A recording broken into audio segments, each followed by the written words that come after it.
Hey guys, what's going on? Underground Geek here. So, I really studied up on this comic book. I've heard of a lot of interesting things about it. So I went and I did a lot of study and a lot of research, and I read this comic book entirely one time within about 10 minutes. So I'm an expert. So I feel like I'm going to talk about this now. I'm kind of a big deal. So basically, this comic book, what they had been saying was that this had a lot of that they were pushing this like the writer was a big time SJW, and that this was having to do with anti-Trump propaganda and la da da. And I was this close to dropping this book, and I'm glad that I didn't. Like, the only reason I'm reading this book is because Cedric's on here and he's awesome. But then the story is actually really good, so it kind of keeps your attention. And plus, look at this cover. Now, when I look at this cover, I don't see SJW. I see an advertisement for the movie. That may just be me, but that's what I see when I look at this. Like, you see this with that, and it just kind of reminds you of the movie, basically. So that may be, I may be on to something, I may not be on to something, but yeah, let's just check this out. So, where's the title page at? So, Dan Abnett's doing the story, Jeff and Cedric's doing the art, color, and cover. Steve Wan's doing the lettering, and Joshua Middleton is doing the variant cover. All right, so you got it? You got it? And I like Cedric because he does the art, color, and cover. So you know it's consistent. He's one of the only people that can do that and be consistent. So we're at the third triad of Atlantis.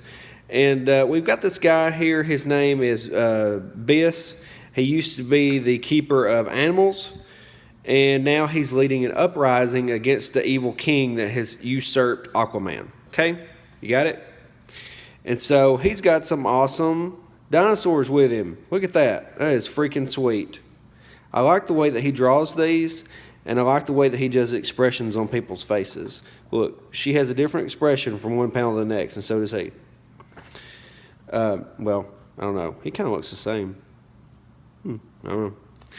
But he's pretty good at that. So then we get this cool page here. Look, they're using dinosaurs to attack. Oh, wow, that's awesome. These guys are like, we don't know what's going on. What do we do? And then that guy gets his arm bit off by a giant mosasaur. That's sweet. And then they start whipping everybody. The mosasaurs are flying everywhere. And that's when we get this right here. And from what I can tell, this is the eyes of the creature that's about to attack them here. So they've got two mosasaurs here. And what they don't know is the evil magicians that's working for the king has made their own creation. They have pretty much weaponized a giant mosasaur to use against them. Now this guy, I think it's his staff that gives him the ability, but he can talk to animals kind of like Aquaman. But it doesn't work on this creature for some reason because of the magic in him. See his eyes? Different than theirs. They've weaponized him.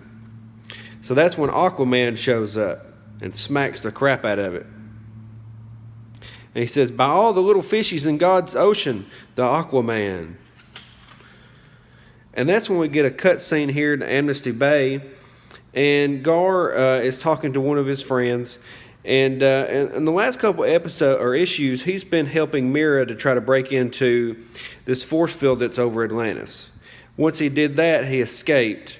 But he's worried about her because the thing that he used to help her was damaged. And he's afraid that it might hurt her whenever she tries to enter the Atlantis. And I really like this because look at all the expression on these people's faces. This could almost be a TV show. Then we cut to Mira here. She's in Atlantis finally. You see her breaking through. There she is. I'm in. And it's been a while because the people don't even recognize her. That's how long it's been since they've been in there. But something starts happening. She doesn't know what's going on, but she can't breathe. And they think that she's actually a, what do they call her? A dry mouth, that she's from land and that she's not an Atlantean. So they catch her. And then Aquaman is trying to use his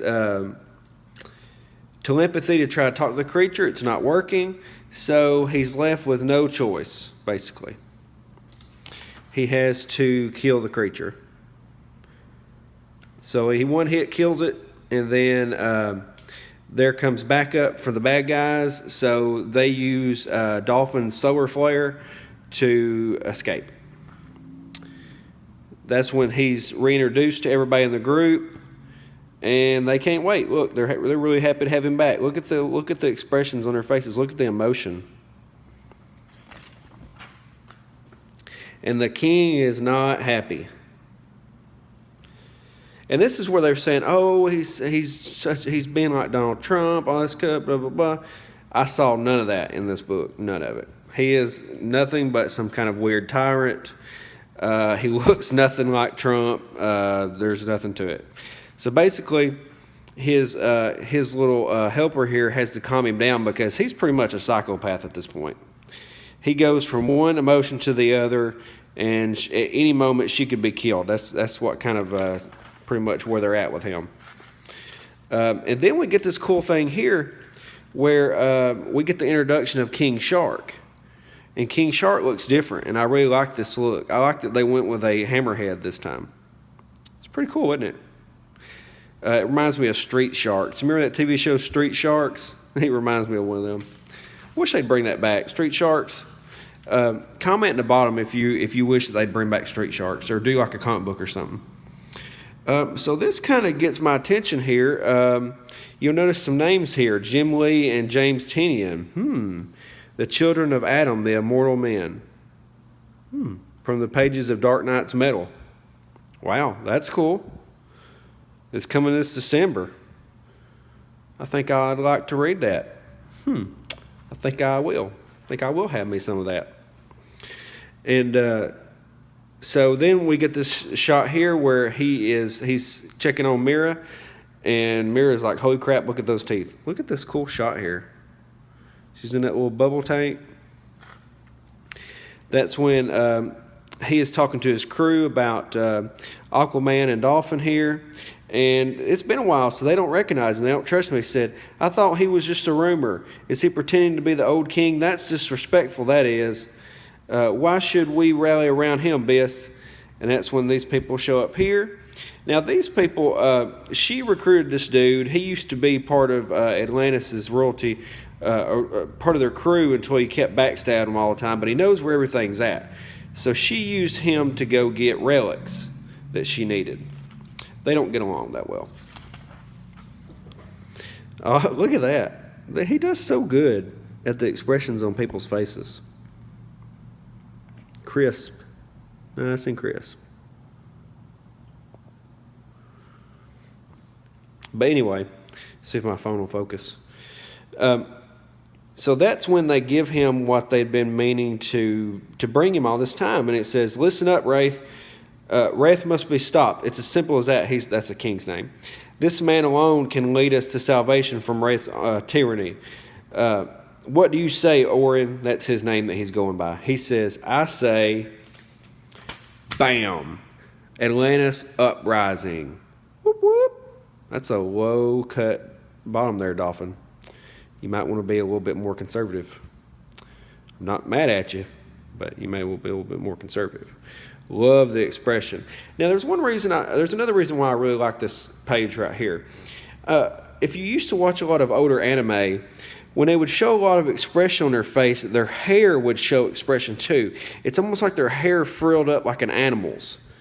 And it was really cool because it made it show their whole face with emotion. It's almost like that's what's happening here.